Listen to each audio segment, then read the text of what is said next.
بسم اللہ الرحمن الرحیم، السلام علیکم۔ اچھا طالب علموں، جنگل میں آپ نے سنا ہوگا چیتا جب ہرن پہ جھپٹتا ہے اس کو شکار عمومی طور پر کر لیتا ہے۔ حالانکہ بڑی حیرت کی بات ہے کہ ہرن کی رفتار سپیڈ جو ہے وہ چیتے سے کہیں زیادہ ہے۔ چیتا جو ہے زیادہ 60-65 کلومیٹر پر آور تک دوڑ سکتا ہے اور ہرن جو ہے 90 کلومیٹر پر آور تک دوڑ سکتا ہے۔ اس کے باوجود کیا ہوتا ہے کہ ہرن جو ہے وہ عمومی طور پر اگر آمنا سامنا ہو جائے تو وہ شکار ہو جاتا ہے، وہ دوڑ نہیں سکتا، اس کو پکڑ لیتا، اس کو دبوچ لیتا ہے۔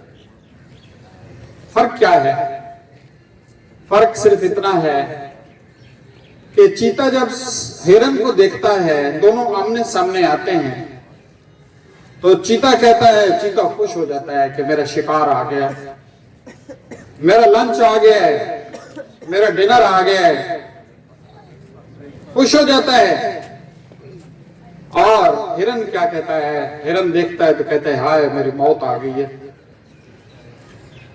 اور وہ موت کی وجہ سے، اس ڈر کی وجہ سے اس کی ٹانگوں میں نہ تو وہ سکت رہتی ہے، نہ اس کے بھاگنے میں وہ طاقت رہتی ہے، نہ وہ پھرتی رہتی ہے، کیونکہ بزدلی جو ہے اس کے اندر سے اس کی جان جو ہے نکال دیتی ہے۔ اچھا یہ تو چیتا ہے۔ آپ دیکھیں بڑا جانور، سینگوں والا بل، بڑے بڑے سینگ ہوتے ہیں، اور وہ بھی جب شیر کا اس کو سامنا ہوتا ہے، چیتے کا سامنا ہوتا ہے، وہ بھی ڈر جاتا ہے۔ اور جب آمنے سامنے آتے ہیں تو وہ بل بھاگتا ہے اس سے، حالانکہ کبھی کبھی لڑتے لڑتے اس کا سینگ غلطی سے لگ جائے تو چیتے کے اندر سے سوراخ کر دیتا ہے، اتنا پاورفل ہوتا ہے۔ لیکن اس بیچارے کی بزدلی شیر سے ڈر گیا ہے اور بھاگا ہے، اور پھر جو ہے اس کا شکار ہو گیا ہے۔ بیٹے یہ صرف جانوروں کی دنیا تک محدود نہیں ہے، انسانوں کی دنیا تک بھی یہ جاتا ہے۔ ایک بندے کو چیف گیسٹ آ رہا ہے، لیٹ سے چیف منسٹر، آئی جی پنجاب، ایک آرگنائزیشن میں 4 بندے ہیں، 5 بندے ہیں، 2-3 رو رہے ہیں، خدا نخواستہ یہ آئے گا کھا جائے گا ہمیں، کیا ہوگا؟ باشت ہوگی، یار ایک بندہ ہی ہے نا، 2 ٹانگیں اس کی، کوئی اس کے سینگ نہیں ہے، کوئی اس کے منہ سے آگ نہیں نکلتی، but he is afraid کہ ہو سکتا ہے کہ مجھ سے غلطی ہو گئی تو بس مجھے سزا دے گا۔ اور دوسرا خوش ہوتا ہے کہ یار آ رہا ہے، آج اسے بات کریں گے، آج اسے ملیں گے، آج جو ہے سیلفیاں بنائیں گے، آج جو ہے لوگوں کو بتائیں گے کہ جناب I have met so and so person۔ تو بیٹے یہ کیا ہے؟ مولانا رومی نے کہا تھا things change the way you look at them۔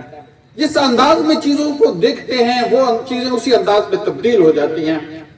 اگر ان موسموں کو آپ دیکھتے ہیں کہ یہ خطرناک ہیں، یہ ہمیں جو ہے سردیاں بیمار کر دیں گے تو یہ بیمار کر کے رہیں گے، اور اگر کہتے ہیں کہ سردیاں کیا بات ہے یار، انہی سردیاں انجوائے کرنے کے لیے گرمیوں میں ہم جیب سے پیسے لگا کے ادھر ٹھنڈے مقامات پہ جاتے، آج یہ سردیاں چل کے ہمارے گھر آ گئی ہیں، we should enjoy it۔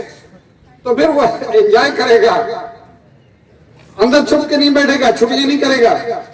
تو بیٹے مولانا رومی نے کیا بات کہی تھی؟ جب چیزوں کو جس انداز سے آپ دیکھتے ہیں ویسی بدل جاتی ہیں۔ آپ اس میں اچھائی دیکھتے ہیں تو آپ کو اچھائیاں ملنی شروع ہو جاتے ہیں، آپ اس چیز میں برائی دیکھتے ہیں تو برائیاں آپ تک پہنچنے شروع ہو جاتی ہیں۔ تو بیٹے اب جو ہے کہ آپ کے ہاتھ میں ہے، اپرچونٹیز آ رہی ہیں، کچھ کے لیے اپرچونٹیز ہیں، کچھ کے لیے بحث ذلت ہیں، ایگزام سر پہ کھڑے ہیں، 9-10 سر پہ کھڑے ہیں، کچھ ہوں گے جو خوش ہیں، بہت سارے لوگ خوش ہیں الحمدللہ۔ I feel 9-10 آپ کا میں اعتماد دیکھ رہا ہوں کہ انشاءاللہ آپ جو ہے فیل کر رہے ہیں کہ ہمارے لیے اپرچونٹی آ رہی ہے۔ This is the time to prove our strength۔ This is the time کہ ہمیں 9-10 سال ہم نے پڑھا ہے، اس سے پہلے 11 سال پڑھا ہے، آج موقع مل رہا ہے